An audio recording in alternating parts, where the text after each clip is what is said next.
이재명 대통령의 두 번째 발언도 보겠습니다. 바로 서열 있다입니다. 이 대통령은 대한민국에 권력의 서열이 분명히 있다라고 말했습니다. 무슨 의미일까요? 듣고 오시죠. 국민의 뜻을 가장 잘 반영하는 것은 국민이 직접 선출한 선출 권력들이죠. 임명 권력은 선출 권력으로부터 2차적으로 권한을 다시 나눠받은 거예요. 그래서 대한민국에는 이 권력의 일종의 서열이 분명히 있습니다. 선출되지 않은 권력이라고 해서 선출된 권력보다 하위에 있다는 의미는 아니고요.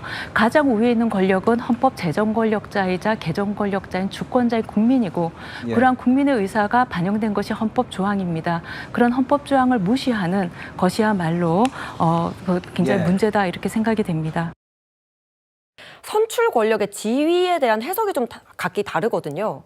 비슷하다고 저는 생각하는데요. 무슨 말이냐면 지금 그 차 교수가 얘기하는 것도 선출된 권력이 선출된 권력보다 하위에 있다는 의미로 얘기한 게 아니고 가장 중요한 것은 국민의 뜻이라는 얘기를 한 거예요. 그러니까 이재명 대통령이 그런 뜻으로 얘기했다는 말씀을 드리는 거예요. 이게 무슨 권력이 위에 있고 아래에 있고 이 문제가 아니고 선출된 권력이 가장 중요한 국민의 뜻을 반영하는 권력이다. 이런 의미로 말씀을 하신 거예요. 근데 그게 이제 듣기에 따라서 이게 마치 무슨 서열이 있는 것처럼 얘기가 돼버렸는데 그런 의도로 얘기한 게 아니고 국민의 뜻이 반영되는 것이 가장 중요한 목적이다라는 말을 한 거라고 저는 이해를 합니다. 그래서 임명 권력이라는 것도 선출로부터 권한을 받은 거라고 하는 건 선출된 권력은 국민의 뜻을 대신 집행하는 기관을 보는 대통령이든 국회의원들이든 아니면 뭐 자치단체장들이든 이런 사람들이 그렇다고 보여지고요. 그런 의미로 저는 얘기했다고 생각해요. 권력의 서열이란 단어를 쓰지 않으셨습니까? 그러니까 이제 서열이라는 단어를 쓰긴 했지만 그 서열의 의미가 예를 들면 국민이 직접 위임한 권력이 정한 법률과 제정 또 뭐 이런 원칙 이런 부분에 의해서 움직여져야 된다는 말로 저는 이해를 한다는 말씀이에요. 그러니까 서열이라고 하는 것이 그런 의미라고 저는 보고요.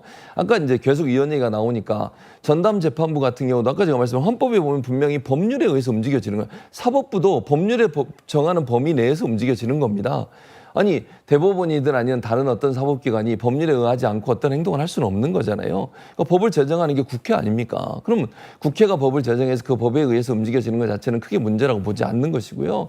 위헌이라고 생각하지 않는 것도 그런 범위 내에 포함되어 있다고 생각해요. 그러니까 대통령의 뜻은 국민의 뜻이 가장 잘 반영될 수 있는 구조, 그 권력 구조가 제일 중요하다고 말씀을 하신 걸로 보여지고 대통령은 어쨌든 위임된 권력을 행사하는 거잖아요. 그런 점에서 본다면 국민의 뜻이 반영되는 권력이다. 이런 의미로 얘기했다고 생각합니다.